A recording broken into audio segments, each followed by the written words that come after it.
Meu nome é Beatriz, tenho 54 anos e durante 3 décadas da minha vida, eu fui a pessoa que segurou a família inteira nas costas.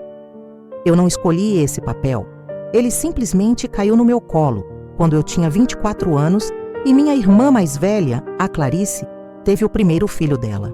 Na época, eu estava terminando a faculdade de pedagogia, namorando, cheia de planos. Mas a Clarice sempre foi frágil. Desde adolescente, ela tinha crises de ansiedade que a deixavam de cama por semanas.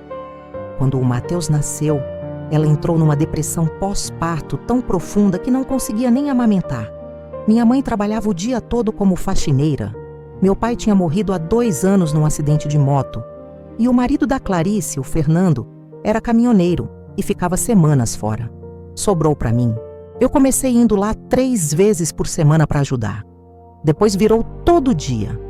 Depois eu estava dormindo lá, acordando de madrugada para trocar fralda, preparar mamadeira, acalmar o bebê enquanto minha irmã olhava para a parede do quarto sem conseguir se mexer.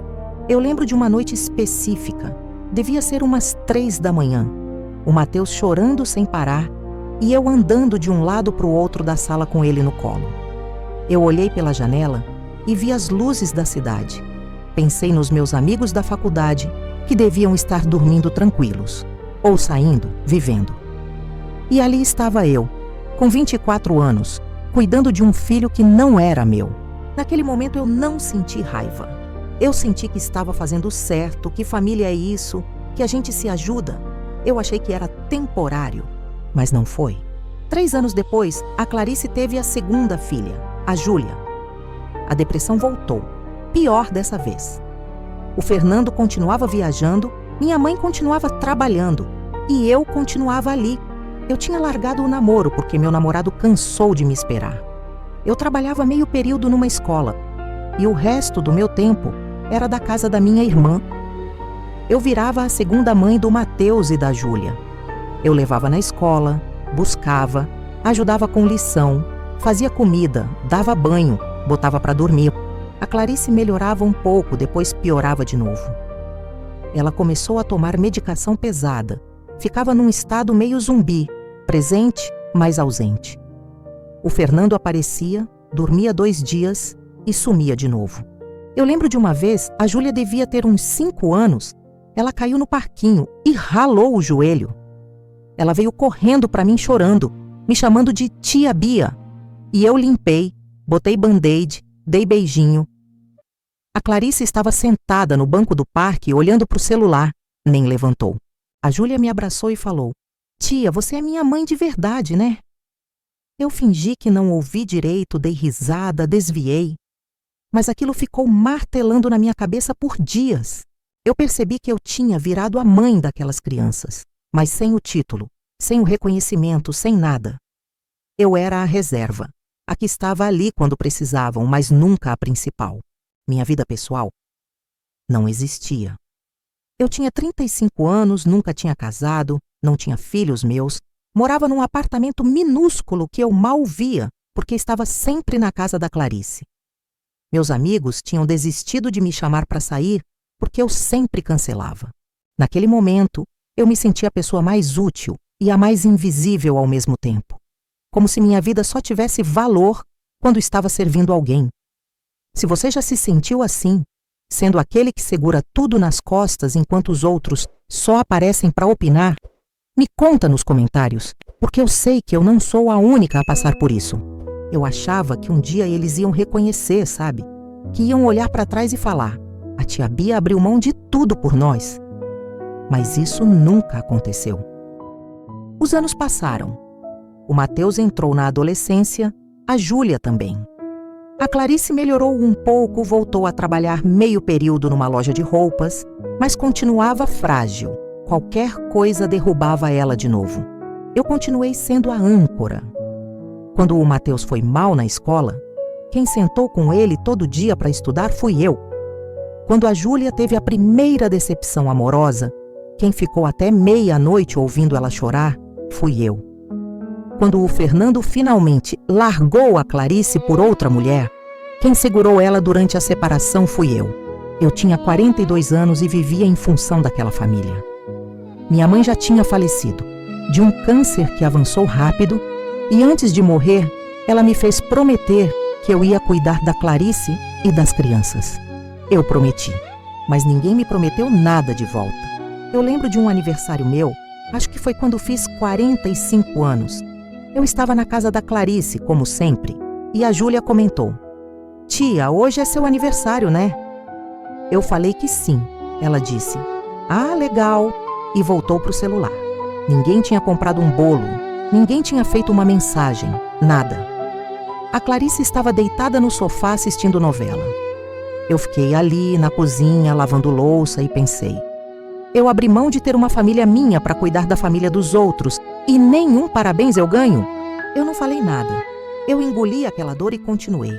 Teve outra vez, a Júlia ia se formar no ensino médio. Eu ajudei ela a escolher o vestido, paguei metade da festa com o meu dinheiro, porque a Clarice estava sem grana. No dia da formatura, tiraram foto da família.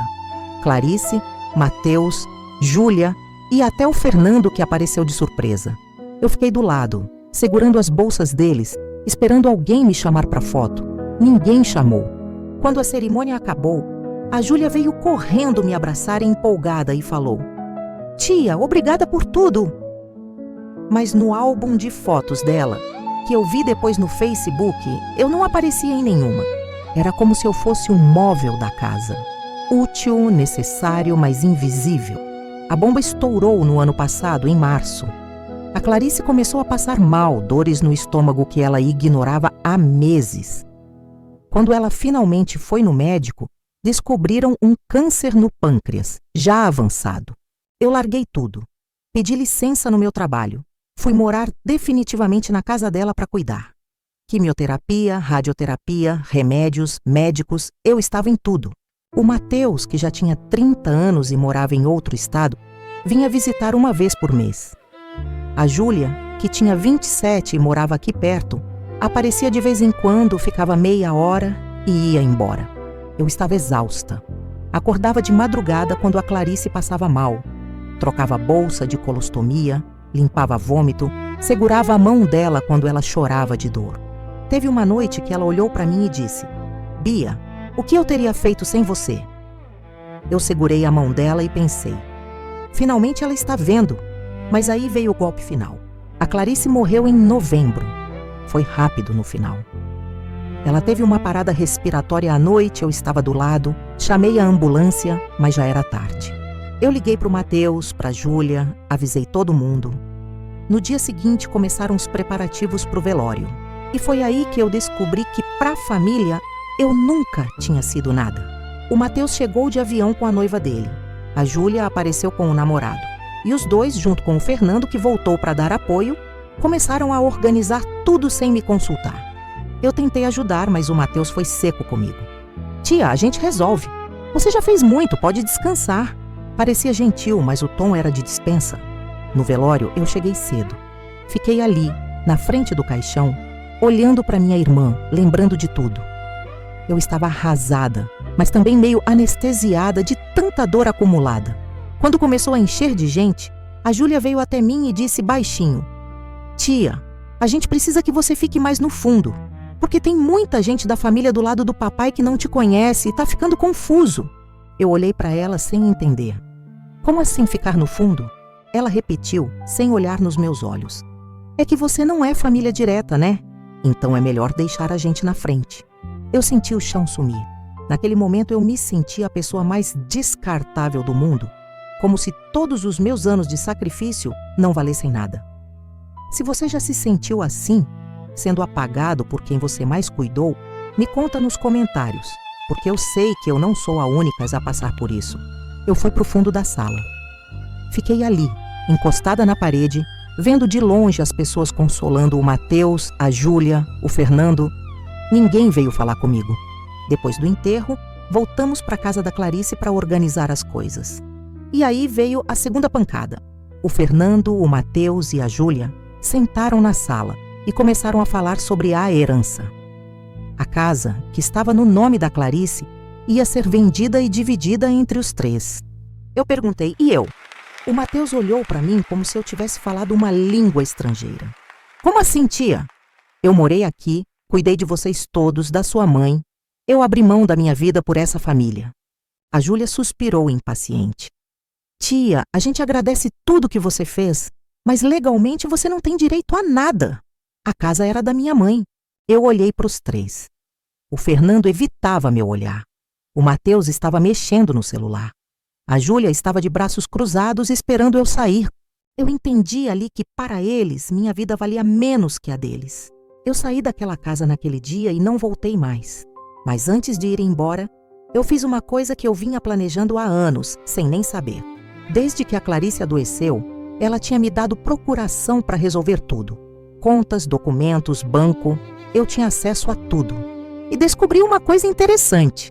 A Clarice tinha um plano de previdência privada que ela pagava há 15 anos, com valor acumulado de quase R$200 mil. Ela tinha esquecido disso, ou nunca achou importante comentar. O beneficiário estava em aberto. Ninguém tinha sido designado. 3 meses antes dela morrer, quando ela ainda estava lúcida, eu levei os papéis para ela assinar algumas coisas do hospital. No meio dos documentos, eu coloquei o formulário de designação de beneficiário da Previdência. Ela assinou sem ler. Eu coloquei meu nome. Depois que ela morreu, eu acionei o plano. O dinheiro caiu na minha conta 2 semanas depois do enterro. O Matheus e a Júlia nunca souberam que aquele plano existia. O Fernando também não. Eu não contei para ninguém. Peguei aquele dinheiro, paguei minhas dívidas, comprei um apartamento pequeno, mas meu, e finalmente comecei a viver a vida que eu nunca tive. Eu bloqueei o número do Matheus e da Júlia. Mudei de telefone.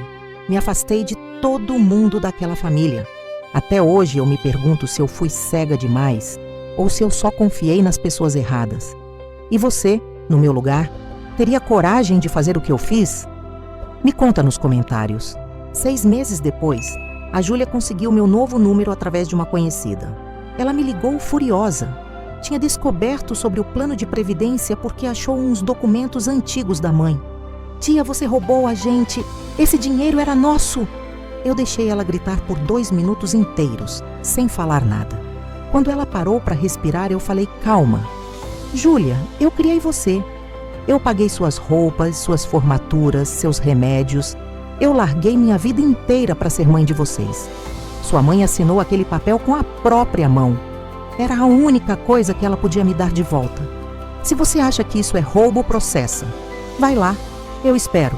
Ela ficou em silêncio do outro lado. Eu continuei.